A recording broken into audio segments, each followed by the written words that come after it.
Hello दोस्तों, कैसे हैं आप लोग। मैं नीलकमल वार्ष्णेय नीलकमल रेसिपी में आपका बहुत बहुत स्वागत करती हूँ। दीपावली है कल, तो बहुत ही अच्छा सा मैं टिप्स बताने जा रही हूँ जो कि दीपावली पर आपकी बहुत ज़्यादा काम में आएगा। देखिए, ये हैं कपड़े की थैलियाँ। जब हम बाज़ार जाते हैं ढेर सारे घर में ये जूट के थैले इकट्ठे हो जाते हैं जो कि हमारे किसी काम के नहीं होते। हम अक्सर इसमें सामान भर के रख देते हैं।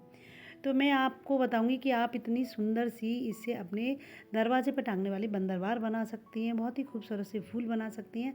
तो चलिए देर ना करते हुए मैं अपनी वीडियो की तरफ चलती हूँ, बताती हूँ कि आप इसका क्या बना सकती हैं। तो सबसे पहले मैंने एक थैली ली है, उसको ऐसे बिछाया है और उसके बाद पतली पतली मैंने इस तरह से स्टेप्स काट लिए। देखिए, जैसे मैंने काटी ना, इसी तरह से आप काट लीजिएगा और बिल्कुल सीधी काटिएगा, ना कोई मोटी हो ना कोई पतली हो। और सारी जो स्टेप जो भी पत्तियाँ आपने काटी हैं वो एक सी हों, बिल्कुल मोटी पतली नहीं हो। तो देखिए, मैंने इस तरह से इसमें 8 से 9 पट्टियाँ काटी हैं और जो पीछे का जो हिस्सा होता है ना, उसको अब हम हटा देंगे। ये हमारे किसी काम का नहीं है। तो देखिए, इस तरह से 8-10 पट्टियाँ इकट्ठी हो गई हैं।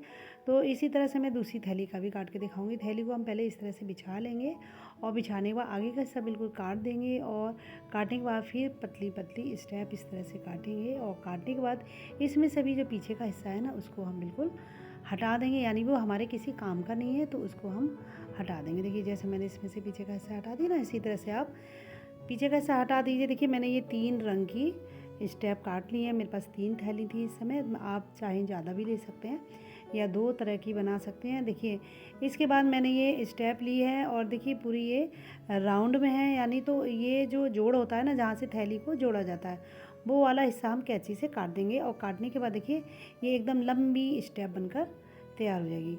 तो इसी तरह से मैं सारी पट्टियों की जो बीच में जोड़ दिया हुआ है उसको कैंची से काट लूँगी। तो मेरे पास ये पिंक है, येलो है और वाइट है। तो तीनों की स्टेप से जो बीच का हिस्सा होता है, जो जॉइंट है, उसको काट लिया। तो देखिए कितनी लंबी लंबी ये पट्टी इकट्ठी हो गई हैं। तो अब मैं बताऊँगी कि आप इसका कैसे बना सकती हैं। मेरे पास थोड़े से ये पॉम पॉम थे, तो इनको भी मैं इस्तेमाल में ले लूँगी। आप कोई भी मोती वगैरह भी ले लीजिए। देखिए, मैंने ये गोल्डन मोती लिए हैं। फिर हम एक मोटा सा धागा अपने सुई में पिरो लेंगे और पिरोने के बाद जो लास्ट में ना, उसमें गांठ लगा देंगे, जिससे जो हम मोती या पॉम पॉम पिरोएं तो वो निकले नहीं। तो मैंने एक छोटा सा एक मोती है वो इसमें लास्ट में पिरो दिया है। पिरोने के बाद फिर हम एक पॉम पॉम इसमें डालेंगे। आप कोई भी कलर का डाल सकती हैं। तो सबसे पहले मैंने इसमें रेड डाला है, फिर एक गोल्डन कलर का मोती इसमें डाला है। इसके बाद फिर मैं कोई भी कलर का पॉम पॉम ले लूँगी। तो मैंने ये ग्रीन कलर का लिया है। उसके बाद फिर मैंने एक गोल्डन मोती इसमें पिरोया है। तो इस तरह से आप अपने 5-6 जितना आपका मन हो उतने पॉम पॉम आप इसमें डाल सकती हैं। कोई भी मोती डाल सकती हैं, ज़्यादा डाल सकती हैं। आपके ऊपर है कि आप किस तरह की डिज़ाइन इसमें बनाना चाहती हैं। तो देखिए, मैंने इसमें 4 से 5 पॉम पॉम डाले हैं और गोल्डन कलर के जो मोती थे मेरे पास, वो मैंने इसमें पिरो दिए हैं। और पिरोने के बाद कुछ इस तरह से देखिए, ये 6 से 7 पॉम पॉम पिरोने के बाद इस तरह से ये हमारा जो धागा है वो इस तरह से लगने लगा है। इसके बाद मैं आपको बताऊंगी कि आपने ये जो पट्टियाँ काटी हैं उनका आप इसमें क्या उपयोग करेंगे, जिससे ये खूबसूरत सा बंदरवार बनकर तैयार हो जाएगा। तो देखिए, ये इस तरह से 5 ये पॉम पॉम मैंने डाले हैं, साथ में गोल्डन कलर के मोती भी डाले हैं। अब मैं ये वाइट कलर की एक स्टेप उठाऊंगी और देखिए बिल्कुल बीच में से, ना किनारे पे करना है ना लास्ट में, बहुत छोटे छोटे से इसमें हमें सिलाई जैसा हम करते हैं ना, उसी तरह से सुई इसमें निकालनी है और डालनी है। इस तरह से देखिए, जैसा हम कपड़े को नहीं सिलते उसी तरह से इसमें सिलना है। और ये ध्यान रखिएगा कि बिल्कुल बीचों बीच हमें सुई का इस्तेमाल करना है। इधर उधर अगर हम करेंगे तो हमारी जो बंदरबार है ना, वो एकदम टेढ़ी मेढ़ी बनेगी, एक सी नहीं बनेगी। तो देखिए बीच में, तो देखिए ये इतनी लंबी स्टेप है तो हम इसको रोक के थोड़ा सा सुई को खींच लेंगे। उसके बाद फिर हम उसी तरह से करेंगे। तो इस तरह से मैंने इसमें 2 स्टेप डाली हैं, 2 वाइट कलर की डाली हैं। आपके पास जो भी रंग हो वो आप डाल सकते हैं। तो देखिए, इस तरह से मैंने इसमें 2 वाइट कलर की स्टेप डाली हैं और डालने के बाद कुछ हमारी बंदरबार इस तरह से नज़र आएगी। और ये बहुत ही खूबसूरत बंदरबार बनी है। आप बाज़ार से इतनी महंगी महंगी बंदरबार ख़रीद कर ला रहे हैं, आप इस तरह से अपने घर पे बनाएंगे तो आपका बहुत ज़्यादा पैसा भी बचेगा। अच्छा, उसके बाद पिरोने के बाद इसको हम इस तरह से मोड़ देंगे, जिससे ये थोड़ा सा फूल की तरह बन जाए। जैसे फूल नहीं होते कि जैसे हमने छोटे छोटे इसमें फूल डाले, इस तरह से इसकी शेप हो जाएगी। तो देखिए, इस तरह से इसको हमने बना दिया 2 स्टेप डाल के और ये हमारी छोटी सी बंदरबार बनकर तैयार हो गई। इसको हम फिर और ज़्यादा बढ़ाएंगे। तो मैंने इसमें 2 स्टेप इसमें का मैंने सुई से पिरो के इसमें डाली हैं। आप इसको ज़्यादा या कम भी कर सकते हैं।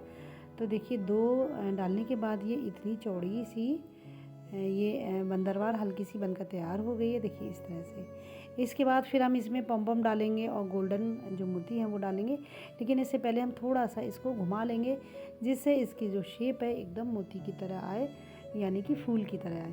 इसके बाद इसमें फिर हम जो हमने नीचे पम पम डाले थे उसी कलर के हम इसमें डालेंगे। तो सबसे पहले मैंने रेड डाला है, फिर मैंने इसमें और गोल्डन कलर का मोती डाला है, इसी तरह से मैंने इसमें कई कलर के पम पम डाल दिए हैं। इसके बाद ये कुछ इस तरह से बनके तैयार हो जाएगी और ये बहुत ही खूबसूरत बनेगी। आपको देखकर यकीन ही नहीं होगा कि ये थैली से बनाई है। तो देखिए मैंने इस तरह से बना दिया है। आप किसी भी तरह के किसी भी कलर के पम पम डाल सकते हैं। तो देखिए कुछ इस तरह से ये बना है। मैंने ये पहले इसमें 2 स्टेप डाली हैं वाइट कलर की। इसके बाद मैंने ये थोड़ी सी ये 4 मैंने स्टेप डाली, यानी थोड़ी सी बड़ी इसकी लेयर की है। इसके बाद फिर मैं इसमें पम पम और गोल्डन कलर के मोती पिरो दूँगी। फिर मैं डालूँगी इसमें पिंक कलर का स्टेप। पिंक कलर का स्टेप मैंने इसमें 2 डाले हैं। उसके बाद फिर मैं इसमें 2 येलो कलर के स्टेप डाल दूँगी। उसके बाद फिर मैं इसमें डाल दूँगी, फिर पिंक डालूँगी और फिर इसमें डालूँगी मैं येलो कलर की। तो इस तरह से मैंने छोटे छोटे 2 स्टेप डाले हैं। इसके बाद मैं फिर वाइट कलर के 3 से 4 मैं स्टेप डालूँगी इसमें, जिससे इक्वल दोनों साइड में हो जाए। और इस तरह से फिर मैं लास्ट में 2 स्टेप डालूँगी वाइट कलर की, जैसे हमने नीचे डाली थी जब बनाते समय। तो इस तरह से देखिए बहुत ही खूबसूरत सा और बिल्कुल एक से साइज़ का ये दोनों साइड में बंदरवार बनकर तैयार हो जाएगा। तो इस तरह से आप ज़्यादा भी डाल सकते हैं, कम भी डाल सकते हैं, आपकी इच्छा के ऊपर है कि आप किस तरह की डिज़ाइन इसमें बनाएंगे। तो मैंने इस तरह से ये देखिए इतनी सुंदर सी शेप बनाई है। इसमें बीच में मैंने इसमें पम पम थोड़े कम डाले हैं और नीचे की साइड में मैंने इसमें 5 या 6 डाले हैं। तो इस तरह से आप अपनी कोई भी डिज़ाइन इसमें बना सकते हो। देखिए कितना खूबसूरत लग रहा है। इसके बाद पूरा ये बन गया। फिर मैंने इसमें ऊपर की साइड में 7 से 8 मोती इसमें पिरो दिए और पिरोने के बाद फिर इसमें हम गांठ लगा देंगे, जिससे मोती जो है बाहर को ना निकले। और इसके बाद मैंने इसमें ले लिया एक जरी का बड़ा ही खूबसूरत सा धागा और इसको मैंने दोनों धागे मिलाकर इसको एक अच्छी सी गांठ बांध दी है, जिससे ये खुले नहीं। और जो एक्स्ट्रा धागा है उसको हम कैंची से इस तरह से काट देंगे। देखिए कितना खूबसूरत ये बंदरवार बनकर तैयार हो गई है। कितनी खूबसूरत लड़ी बनी है। बाज़ार में हम इतना महंगा महंगा ख़रीदते हैं, आप इस तरह से घर में पड़ा हुआ बेकार सामान से कितनी खूबसूरत सी ये लड़ी बना सकते हैं, जो कि आपकी दिवाली पर आपके घर की सुंदरता को बढ़ाएगा। तो देखिए इसको अब हम दीवार पर टांग के आपको दिखाते हैं कि देखने में ये कैसी लगेगी। ये बहुत ही सुंदर लग रही है। तो देखिए मैंने इसको अपने पर्दे के पास इसको टांग दिया और टांगने के बाद देखिए कितनी खूबसूरत लग रही है। आप किसी भी कलर की बना सकती हैं, कम या ज़्यादा इसमें फूल दे सकती हैं।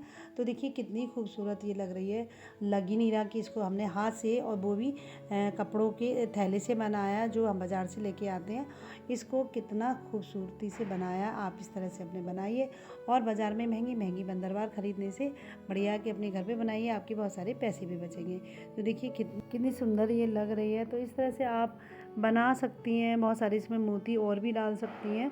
तो इस तरह से बनाएंगी तो देखिए बाज़ार से महंगा ख़रीदने की जगह आप घर पे बनाइएगा और बहुत ही सुंदर ये लग रहा है। तो देखिए ये मुझे किसी ने बाज़ार से ला के दी थी और ये मैंने अपने हाथ से बनी हुई टांगी है। तो देखिए दोनों में कितना अंतर है। बाज़ार की में इतनी चमक नहीं जितनी अपने हाथों से बनी हुई कितनी सुंदर लग रही है। कितनी खुशी होती है कि हमने अपने हाथों से बना के टांगी है। तो इस तरह से आप बना सकते हैं। इसके बाद देखिए ये मैंने कुछ छोटे छोटे कुशन बनाए थे। मेरे पास बहुत सारे खिलौने थे, जो डॉल्स थी पुरानी हो गई थी, उसमें फाइबर के रुई थे जो मैंने कुशन में भर दी। इसके बाद मैं ये लेके आई बाज़ार से कुशन कवर। मैंने सोचा लाओ दिवाली का मौका है तो लाओ रंग बिरंगी ये कुशन कवर इस पर चढ़ाती हूँ। जब मैं चढ़ाने बैठी तो देखा मेरे 2 कुशन तो छोटे हैं, बाकी 3 तो मेरे बड़े बने। जो मेरे कुशन कवर हैं उनके साइज़ के थे, लेकिन 2 कुशन मेरे जो थे छोटे थे। तो मैंने ये जो बड़े वाले कुशन थे इनको तो मैंने कवर में डाल दिया, लेकिन ये छोटे वाले जो कुशन थे उनको डाला तो बहुत अजीब लगने लगा। इतने ढीले ढीले ये कुशन लगने लगे कि लग ही नहीं रहा था कि ये कुशन है।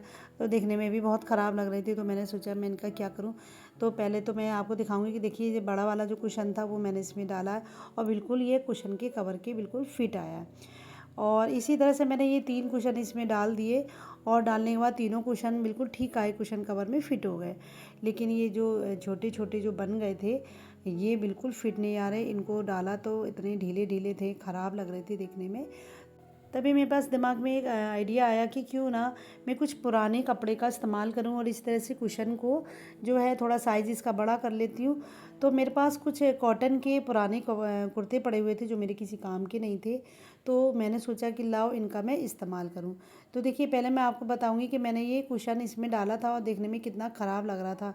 तो ये छोटा सा कुशन है और इतना टाइम भी नहीं कि हम बाज़ार से दूसरा ला सकें या फिर इसको मशीन लेकर सही कर सकें। तो बहुत ही बढ़िया सा टिप्स मैं आपको बताने जा रही हूँ जो कि इस दिवाली पर आपके बहुत ज़्यादा काम में आएगा। तो देखिए, मैं सबसे पहले इस कुशन को तकिए के मतलब कुशन के कवर से बाहर निकाल लूँगी। ये ढीला ढाला सा बिल्कुल बेकार लग रहा है, तो इसको बाहर निकाल कर मैं ये कुर्ते का इस्तेमाल करूँगी और देखने में आपको लगेगा कि बिल्कुल भी ये छोटा नहीं है और ऐसा लग रहा है कि इसी के साइज़ का बना है। तो देखिए, सबसे पहले मैंने ये कॉटन का कुर्ता लिया है और कॉटन के कुर्ते को इस तरह से हम बिछा लेंगे। इसमें आपको ना पिन की ज़रूरत पड़ेगी, ना ही सिलाई मशीन से कुछ सिलने की ज़रूरत पड़ेगी। तो देखिए, कॉटन के जो कुर्ता था उसको मैंने इस तरह से बिछा लिया है और बिछाने के बाद इसमें मैंने रख दिया है कुशन। और रखने के बाद हम दोनों साइड से इस तरह से पहले कुर्ते को मोड़ देंगे और मोड़ने के बाद देखिए इस तरह से ये बन गया। इसके बाद जो आगे की साइड है ना, उसको भी हम मोड़ के पहले एक फ़ोल्ड करेंगे, फिर दूसरे फ़ोल्ड में ये कुशन के ऊपर इस तरह से आ जाएगा। इसी तरह से जो नीचे की साइड है उसको भी हम इस तरह से थोड़ा सा पहले दोनों साइड से मोड़ेंगे और फिर उसको डबल फोल्ड करते हुए इस तरह से देखिए ये कुशन के ऊपर बिल्कुल फिट बैठ गया। और अगर आपको लग रहा है कि ये खुल जाएगा तो आप इस सुई से सिलाई कर सकती हैं, वैसे ही खुलेगा नहीं। देखिए, मैंने इसको इस तरह से कुशन के कवर के अंदर डाला तो बिल्कुल फिट हो गया। जो ढीला ढाला सा जो कुशन था हमारा लग रहा था ना ख़राब सा, वो बिल्कुल फिट हो गया। लग ही नहीं रहा कि हमारा छोटा सा कुशन है। तो इस तरह से कुछ कुशन होते हैं जो छोटे होते हैं, हमारे जो पिलो होते हैं वो भी छोटे होते हैं, कवर बड़ा होता है। तो आप इस तरह से कोई भी कपड़ा लेकर आप उसको फ़ोल्ड करके इस तरह से आप उसमें भर सकते हैं। तो देखिए बिल्कुल फिट हो गया, ये लग ही नहीं रहा था कि ये इतना ढीला ढाला कुशन था। तो इस दिवाली पर मुझे कोई टेंशन नहीं कि मैं बाज़ार जाऊँ जल्दी जल्दी दूसरा कुशन लेके आऊँ। तो देखिए, दूसरा कुशन भी मैं इस तरह से एक कुर्ते के अंदर इस तरह से उसको मोड़ते हुए मैं इसमें फ़ोल्ड करके इसमें भर दूँगी कुशन में। तो इस तरह से अगर आपके पास भी ये वाली समस्या होती है कि भाई हमारे जो कुशन के कवर हैं वो बड़े हैं लेकिन हमारे कुशन जो है छोटे हैं, तो आप इस तरह से कोई भी कॉटन का कपड़ा लेकर इस तरह से आप उसको फ़ोल्ड कर सकती हो। चाहे तो साइड से आप सिलाई भी लगा सकती है। तो ये बहुत अच्छी सी टिप्स है जो कि आपकी बहुत ज़्यादा काम में भी आएगी। तो ये दोनों टिप्स इतनी अच्छी है, आप अपने पुराने सामान से कितना ज़्यादा फ़ायदा उठा सकती हैं और कितने सारे आप अपने पैसे भी बचा सकती हैं। तो ये सारी टिप्स आपको कैसी लगी मुझे कमेंट बॉक्स में ज़रूर बताइएगा और ज़रा भी अच्छी लगी तो सबसे पहले लाइक तो ज़रूर कीजिएगा और साथ में अपने दोस्तों में शेयर भी कीजिएगा। तो मिलते हैं आपसे अगली वीडियो में, तब तक के लिए bye bye, have a nice day, thank you very much, happy Deepawali.